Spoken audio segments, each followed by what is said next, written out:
স্বাগতম ক্রিকফিজের নিয়মিত আয়োজন টোটাল ইম্প্যাক্টে আমি সৈয়দ সামি আছি আপনাদের সঙ্গে। আজকে কোয়াবে নির্বাচন হয়েছে, সেখানে কিন্তু বিপুল ভোটে জয়ী হয়েছেন মোহাম্মদ মিঠুন। তাছাড়া আরও কারা নির্বাচিত হয়েছেন এটা নিয়ে কথা বলার জন্য হাজির হয়েছে আমার সঙ্গে আছেন মোহাম্মদ সাদমান। সাদমান, স্বাগতম। ধন্যবাদ। আজকে কোয়াবে নির্বাচনটা হয়ে গেল, সেখানে কিন্তু মোহাম্মদ মিঠুন বিপুল ভোটে নির্বাচিত হলেন। আমরা কিন্তু এর আগে দেখতে পেরেছিলাম যে কোয়াবের নেতৃত্বে যারা থাকেন তারা অনেকেই সাবেক ক্রিকেটার, বর্তমান ক্রিকেটারদের যেই সুযোগ সুবিধা বা অসুবিধাগুলো তারা আসলে বুঝতে পারেন না। এখন বর্তমান ক্রিকেটাররা কিন্তু এটার নেতৃত্বে আছেন। সো এটা কি মনে হয় যে বর্তমান ক্রিকেটাররা এই সমস্যাগুলোর সমাধানটা এনে দিতে পারবেন? আজকে আসলে বলেনি যে বিসিবিতে কিন্তু সামনে একটা বড় নির্বাচন রয়েছে, বিসিবি বোর্ডের নির্বাচন রয়েছে। আর তার আগে মনে হলো একটা সেমি নির্বাচন বা একটা ভাইব চলে আসলো যে নির্বাচন হলে বিসিবিতে কীরকম হয়। কারণ আজকে দেখবেন যে সকল ক্ষেত্রের প্লেয়াররা, ক্রিকেটাররা, সাবেক বলুন বর্তমান বলুন, সবাই কিন্তু এসেছিলেন, সবাই। আর মজার কথা হচ্ছে একটা পদের জন্যই কিন্তু আসলে আজকে নির্বাচনটা হয়েছে। আর বাকি পদগুলো কিন্তু বিনা প্রতিদ্বন্দ্বিতায় তারা পেয়ে গেছেন। মোহাম্মদ মিঠুন এবং সেলিম শাহেদের মধ্যে কিন্তু আসলে এই প্রতিদ্বন্দ্বিতা ছিল। সেখানে কিন্তু বিপুল ভোটে, আপনি যেটা বললেন যে বিপুল ভোটে কিন্তু মোহাম্মদ মিঠুন জিতে গেছে। এটা কিন্তু আগে থেকে আসলে শোনা যাচ্ছিল, যখন তিনি এই পদের জন্য দাঁড়ান তখনই কিন্তু আমরা শুনতে পাচ্ছিলাম যে মিঠুনই হয়তো চেয়ারম্যান হবেন বা প্রেসিডেন্ট হবেন। এখন যে বিষয়টা আপনি বলছিলেন যে রানিং প্লেয়াররা যে এই দায়িত্বটা পেয়েছেন, তারা পাওয়াতে যেই সুবিধাটা হবে যে তারা কিন্তু আসলে ক্রিকেটারদের কী কী অসুবিধা রয়েছে, ক্রিকেটাররা কী কী অসুবিধা ফেস করে, সেগুলো কিন্তু তারা খুব ভালোভাবেই জানে। এবং মিঠুনও কিন্তু অ্যাক্টিভ একজন প্লেয়ার ছিলেন, যিনি নিয়মিত হয়তো জাতীয় দলে খেলেন না, কিন্তু ঘরোয়াতে কিন্তু নিয়মিত তিনি কিন্তু তার প্লেয়ারদের কী কী সমস্যা সেগুলো নিয়ে বোর্ডের সাথে আগেও কথা বলেছেন বা তিনি ভোকাল ছিলেন অনেক সময়। সো তিনি যেহেতু দায়িত্ব পেয়েছেন, আমরা আশা করতেই পারি যে যেই সমস্যাগুলো তিনি রেজ করেছেন সেই সমস্যাগুলো সমাধান হয়তো তিনিই করতে পারবেন। এখন যেটা ভয়ের বিষয় হচ্ছে যে চেয়ারে বসলেই কিন্তু মানুষ আসলে মানে পাওয়ার পেলে সবাই যে সব পূরণ করতে পারে না, সেটা কিন্তু আমরা রিসেন্ট টাইমেও দেখেছি বা এখনও দেখছি যে অনেক কিছুই হচ্ছে। সো এই জিনিসটা যাতে না হয় সেই দিকে কিন্তু আসলে লক্ষ্য রাখতে হবে। কারণ এছাড়া আরও যারা রয়েছেন তাদের মধ্যে কিন্তু রানিং প্লেয়ার অনেকেই রয়েছেন। শান্ত, আমি যদি একটু ক্লিয়ার করি, এখানে কিন্তু শাহরিয়ার হোসেন আমাদের সাবেক ক্রিকেটার, তিনি আসলে নির্বাচিত হয়েছেন সিনিয়র সহসভাপতি হিসেবে। সহসভাপতি পদে কিন্তু আরেকজন আছেন আমাদের কালকে নূর হাসান সোহান, কালকে ম্যাচটা খেললেন, তিনিও আছেন।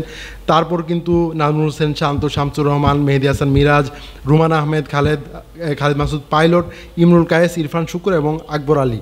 আর মনে হয় যে তারা যেভাবে আসলে নির্বাচিত হয়েছেন, তারা নিজেদের প্রত্যেকটা বিভাগের মধ্যে কি কি ঝামেলা আছে, কি কি সমস্যা আছে, এগুলো আসলে মেয়েটাতে বড় একটা ভূমিকা কিন্তু রাখতে পারবে। হ্যাঁ, সোহান কিন্তু আজকে বলছিলেন যে তিনি প্রথমবারের মতো ভোট দিয়েছেন, তিনি জাতীয় নির্বাচনে ভোট দেননি, তিনি আজকেই প্রথম ভোট দিয়েছেন। এবং তিনি যে এই এটার ভিতরে আছেন সেখানে কিন্তু তিনি বলছেন তিনি খুলনার প্লেয়ার, তিনি খুলনা ছেলে, তিনি জানেন যে খুলনায় কী কী সমস্যা হয়েছে। সো সেই সমস্যাগুলো সমাধানের জন্য কিন্তু তারা বিসিবির সাথে কাজ করতে পারবে বা বিসিবিকে বলতে পারবে। এখন সামনে যেই বিসিবি ইলেকশনটা আসছে সেখানেও যারা পদপ্রার্থী রয়েছেন তারাও কিন্তু একজন রানিং প্লেয়ার বা একজন ফর্মার প্লেয়ার, দুজনই ফর্মার প্লেয়ার। কিন্তু এই যে তামিম ইকবালকে যদি রিসেন্টলি তিনি হচ্ছে ঢাকা প্রিমিয়ার লিগে রিটায়ারমেন্টে গিয়েছেন। সো তিনি কিন্তু খুব ভালোভাবেই জানেন যে ক্রিকেটারদের কী কী সমস্যা। আরে তামিম ইকবালের জিনিসটা আমি একটু ক্লিয়ার করে বলি, তামিম কিন্তু ক্রিকেটারদের সঙ্গে অনেক সম্পৃক্ত। তামিম যখন কোয়াবের সঙ্গে ছিলেন না তখনও কিন্তু ক্রিকেটাররা বিভিন্ন সমস্যার কারণে কিন্তু তামিমের শরণাপন্ন হয়েছেন। তামিম কিন্তু তাদেরকে যথেষ্ট সহযোগিতার হাত বাড়িয়েছেন। আজকে যখন মোহাম্মদ মিঠুন নির্বাচিত হলেন তখন তিনি আসলে সংবাদ সম্মেলনে বলছিলেন যে এই ক্রিকেটারদের একসাথে করার পেছনে তামিমের কিন্তু একটা গুরুত্বপূর্ণ ভূমিকা ছিল। তার কাছে যখন যাওয়া হয়েছে যে কোয়াবটা তারা আসলে নতুন করে পুনরুজ্জীবিত করতে চান, সেই সময় কিন্তু তিনি কিন্তু দায়িত্বটা কাঁধে নিয়ে তিনি কিন্তু এই সব কিছু সম্পন্ন করেছেন। হ্যাঁ, কমিটিতে ছিলেন না, কিন্তু তিনি তার সাথে কিন্তু সবসময় যোগাযোগ করা হতো যে কি করলে ভালো হয় না, তিনি যে কতটা অ্যাক্টিভ সেটাই কিন্তু আসলে তার কথায় বোঝা যাচ্ছে। এবং তিনি আজকে আসলে যেই লুকে এসেছেন, তিনি যে একজন লিডার হতে পারেন, মানে আমি জাস্ট লুকের জন্য বলছি না, আপনি সাদা পাঞ্জাবি বা সাদা পায়জামা পরে এসেছেন, আপনি দূরের থেকেই তাকে কিন্তু নোটিস করতে পারেন। একজন নেতাকে যদি আমরা দেখি তখন কিন্তু আমরা এইভাবেই হয়তো একটা ইমেজ ক্রিয়েট হয় যে তিনি নেতা হিসেবে আছেন। এবং বিসিবিতে তার যেভাবে আসলে পদচারণ হচ্ছে, তিনি যেভাবে আগাচ্ছেন, তিনি আমার মনে হয় যে ক্রিকেটটাকে এগিয়ে নেওয়ার জন্যই কিন্তু কাজগুলো করছেন তিনি। আর আজকে যে জিনিসটা আসলে মিরপুরে দেখা গেল, আমিনুল ইসলাম বুলবুল এবং তামিম ইকবাল খান তারা একসাথে হাঁটছেন, বিসিবি নির্বাচনে প্রতিদ্বন্দ্বিতা করা দুজনকে আসলে এইভাবে কোনো সময় হাঁটতে কিন্তু দেখা যায় নির্বাচন আসলে প্রতিদ্বন্দ্বিতা আসলে ছিলই না। না আমি পাপন ভাইয়ের আগের কথা বলছি, সেই সময়ও কিন্তু এই জিনিসটা হতো না, তাদের মধ্যে একটা কথার লড়াই চলতো, কারা কারা নির্বাচিত হতে পারেন তাদের মধ্যে। গতকালকে যখন আমিনুল ইসলাম বুলবুল কথা বলছিলেন, গতকালকে না গত পরশুদিন, সেদিন কিন্তু তামিম ইকবালের সঙ্গে কথা বলবেন তিনি কিন্তু বলেছিলেন, আর তারা দেশের স্বার্থে কাজ করতে চান। সো এটা নিয়ে আসলে তাদের মধ্যে কোনো আসলে মতবিরোধ নেই, সো কথা বলতে কোনো ঝামেলা নেই। সো এখন তারা দুইজনই যদি আসলে বোর্ডে থাকেন, বাংলাদেশেরই আসলে লাভ হওয়ার কথা। আমরা কিন্তু এটা নিয়ে আগেও আলোচনা করেছি যে তামিম বা বুলবুল ভাই যেই আসুক না কেন, তারা কিন্তু ক্রিকেটের জন্য আসলে কাজ করবেন, ক্রিকেটটাকে কীভাবে উন্নত করা যায় সেইভাবেই কাজ করবেন।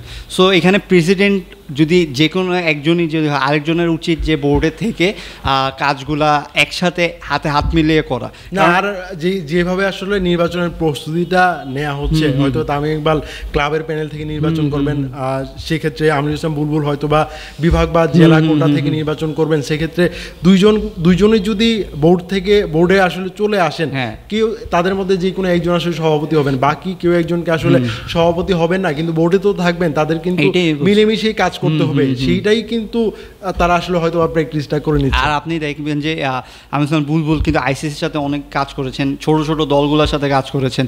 সো নিজের দেশকে আপব্রিং করতে বা নিজের দেশে আপডেট করতে তার কিন্তু আসলে ভালো একটা ভিশন রয়েছে। অন্যদিকে যদি তামিমকে দেখেন, তামিমও কিন্তু আসলে ক্রিকেটের জন্য এতদিন ধরে কাজ করছেন। তামিমের এত বড় একটা অ্যাক্সিডেন্ট হয়েছিল, এরপরও কিন্তু তিনি ফিরে এসে সেই ক্রিকেটের সাথেই তিনি যুক্ত আছেন। তবে আজকে কিন্তু তামিম ইকবাল দারুণ একটা কথা বলেছেন যে ক্রিকেটার্স ওয়েলফেয়ার অ্যাসোসিয়েশন আছে, কোয়াপ, এই প্রতিষ্ঠানটা আসলে কাজেই লাগবে না যদি বিসিবি তাদের কাজটা যদি ঠিক মতো করে, বিসিবি যদি ক্রিকেটারদের দেখভালটা ঠিক মতো করে, তাদের সুযোগ সুবিধাগুলো দেখে, তাদের পেমেন্ট দেনা পাওনা এই বিষয়গুলো যে বিসিবি দেখে, তাহলে আর কিন্তু কাজই থাকবে না। তামিম ইকবাল কিন্তু বলেছেন যে বিসিবি যদি এই কাজটা করতে পারে, সো আমার মনে হয় যে তামিম ইকবাল কোনোভাবে যদি বিসিবি প্রেসিডেন্ট হন বা বিসিবিতে দায়িত্ব পালন করেন, তার ওই প্রায়োরিটিটা পাবেন কিন্তু ক্রিকেটাররা। এখন হচ্ছে যে আসলে নির্বাচনের পরেই বোঝা যাবে যে যেই সভাপতি হোক বা পরিচালনায় যেই আসুক না কেন, যে এতদিন যেটা দেখেছি যে অনেক ধরনের কমপ্লেন যে তারা আসলে নিজস্ব বিজনেস ক্রিয়েট করেছেন, নিজস্ব এজেন্ডা বাস্তবায়ন করেছেন, এজেন্ডা বাস্তবায়ন করেছেন।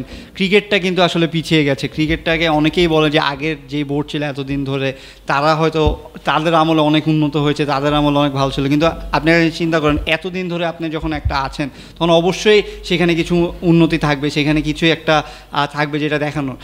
এতদিন ধরে যখন ছিল, এখন আবার যখন নতুন একটা নেতৃত্ব আসছে, সো তারা যেভাবে প্রতিশ্রুতি দিচ্ছে বা আমরা কিন্তু আশা করতেই পারি, কারণ ওই বোর্ডের আমলে বা ওই আমলে কিন্তু এই প্লেয়ারগুলোও সাফার করেছে, এই প্লেয়ারগুলোও কিন্তু দেখেছে যে কী কী সুযোগ সুবিধা নেই, তারা হয়তো নিজস্ব খরচে পেরেছে বা নিজস্ব খরচে প্র্যাকটিস করতে পেরেছে, ফ্যাসিলিটিস নিতে পেরেছে, কিন্তু এটা কিন্তু ম্যাক্সিমাম প্লেয়াররাই পারে না। এই জিনিসটা তারা কিন্তু রিয়েলাইজ করতে পারে। সো সেই রিয়েলাইজেশন থেকে যদি তারা অনেস্টলি কাজ করে, আমার মনে হয় যে দেশের ক্রিকেটের চিত্র পাল্টাতে বেশি সময় লাগবে না। সো আমি আশা করব যে এই দুই যেই পদপ্রার্থী রয়েছেন বা এবার যে কোয়াবের যেই নতুন বোর্ডটা আসলো, যেই প্যানেলটা আসলো, তারা যদি একসাথে কাজ করে, আমার মনে হয় যে বাংলাদেশের ক্রিকেট ঘুরে দাঁড়াতে বেশি সময় লাগবে না। ধন্যবাদ সাদমান আমাকে সময় দেওয়ার জন্য। দর্শক, ক্রিকেট ফ্রেন্ডসের নিয়মিত আয়োজনে আমাদের সঙ্গে থাকার জন্য ধন্যবাদ। পরবর্তী কোনো পর্বে অন্য কোনো বিষয় নিয়ে আবার কথা বলবো, সেই পর্যন্ত আমাদের সঙ্গে থাকুন।